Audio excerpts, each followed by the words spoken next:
નમસ્કાર ધોરણ 8 ના વહાલા વિદ્યાર્થી મિત્રો, આજે આપણે આ વિડિયો લેક્ચરની અંદર તમારું અલંકાર પ્રકાશનની જે સ્વાધ્યાય પોથી આવે છે તેમની અંદર વિજ્ઞાન વિષયનો પાઠ નંબર 2 છે સૂક્ષ્મજીવો મિત્ર અને શત્રુ એમનું સંપૂર્ણ એટલે સંપૂર્ણ સોલ્યુશન આ વિડિયો લેક્ચરમાં જોવાના છીએ. સાથે સાથે એક નાનકડી વાત કરી દઈએ, નીચે ડિસ્ક્રિપ્શન બોક્સની અંદર એક પ્લેલિસ્ટની લિંક આપેલી છે, ત્યાંથી તમે વિજ્ઞાનની સ્વાધ્યાય પોથીના તમામ વિડિયો લેક્ચર મેળવી શકો છો તથા પીડીએફ જોઈતી હોય તો એમના માટે આપણે વોટ્સએપ ગ્રુપની એક લિંક આપેલી છે, ત્યાંથી તમને મળી જશે. તો જોઈએ પહેલું, નીચેના પ્રશ્નોના જવાબ માટે યોગ્ય વિકલ્પ પસંદ કરવાનો છે, જેમાં પહેલું ઈસ્ટનો ઉપયોગ નીચેનામાંથી કોના ઉત્પાદનમાં થાય તો એમાં આવશે આલ્કોહોલ. બીજું, નીચેનામાંથી કયું એન્ટીબાયોટિક્સ છે તેમાં આવશે સ્ટ્રેપ્ટોમાઇસિન. બીજું, મલેરિયા થવા માટે જવાબદાર પ્રજીવનું વાહક નીચે પૈકી કયું છે તેમાં આવશે માદા એનોફિલિસ મચ્છર. ચોથું, ચેપી રોગનું મુખ્ય વાહક કોણ છે તેમાં આવશે માખી. પાંચમું, બ્રેડ અથવા તો ઈડલીની કણક ફૂલવાનું કારણ તો ઈસ્ટ કોષોની વૃદ્ધિ. છઠ્ઠું, મનુષ્યમાં વાયરસ દ્વારા ફેલાતો રોગ કયો છે તેમાં આવશે ઇન્ફ્લુએન્ઝા.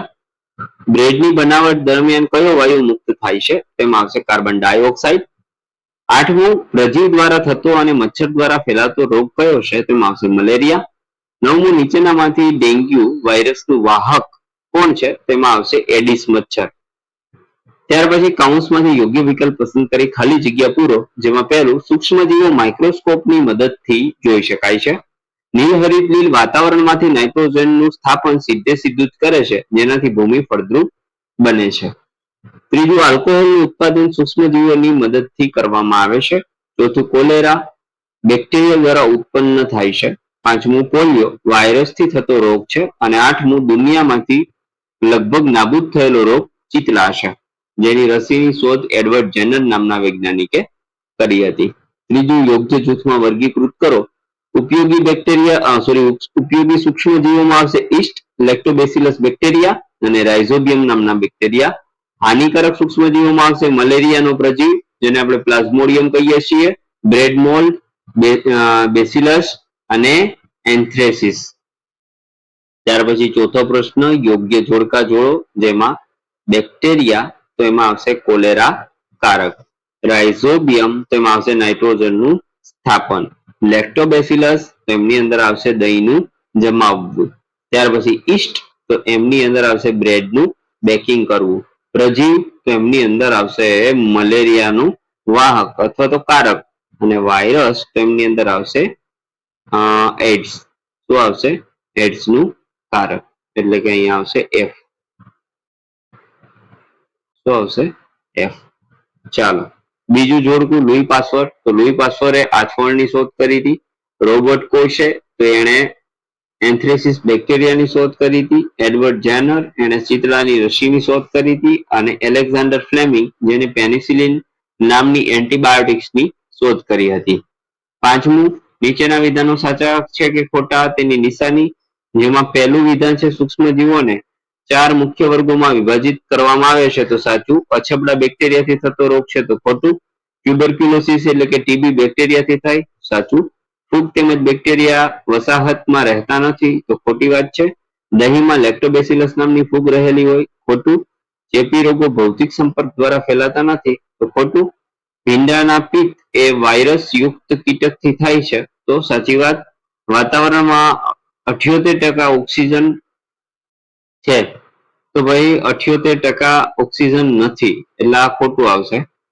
અમીબા જેવા સૂક્ષ્મજીવો એકલા રહેતા હોય છે તો સાચી વાત. અને બેક્ટેરિયા જમીનની ફળદ્રુપતા વધારવામાં મદદરૂપ થાય છે તો સાચી વાત. આ 78% નાઇટ્રોજન છે, ઓક્સિજન માત્ર 21% છે.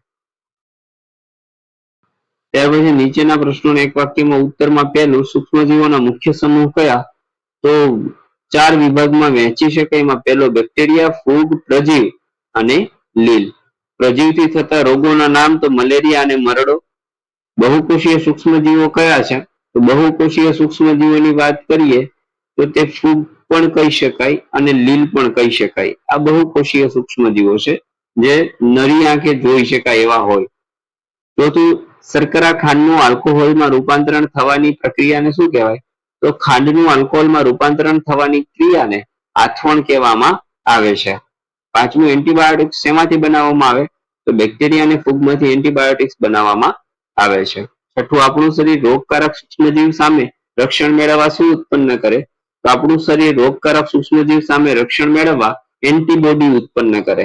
સાતમું, રોગકારક સૂક્ષ્મજીવોના વાહક કીટકો કયા છે? તો કેટલાક કીટકો તથા પ્રાણીઓ રોગકારક સૂક્ષ્મજીવોના વાહક છે. આઠમું, ઢોરમાં ફૂટ અને માઉથ ડિઝીઝ શેના દ્વારા થાય? તો વાયરસ દ્વારા. સૂક્ષ્મ જીવોની વૃદ્ધિ અટકાવતા જાળવણીકારક પદાર્થો, તો એમની અંદર આવશે એક તો મીઠું, શર્કરા, તેલ અને વિનેગર. 10મું, વનસ્પતિજન્ય રોગોના બે નામ, તો સાઇટસ કેન્કર, ઘઉંનો રસ, ભીંડાનો પિત્ત, ઓકરા વગેરે વનસ્પતિજન્ય રોગો છે. વ્યાખ્યા આપવાની છે સૂક્ષ્મજીવ કોને કહેવાય? તો કેટલાક સજીવો એવા પણ હોય કે જેને નરી આંખે જોઈ શકાતા નથી, તેને આપણે સૂક્ષ્મજીવો કહીએ છીએ.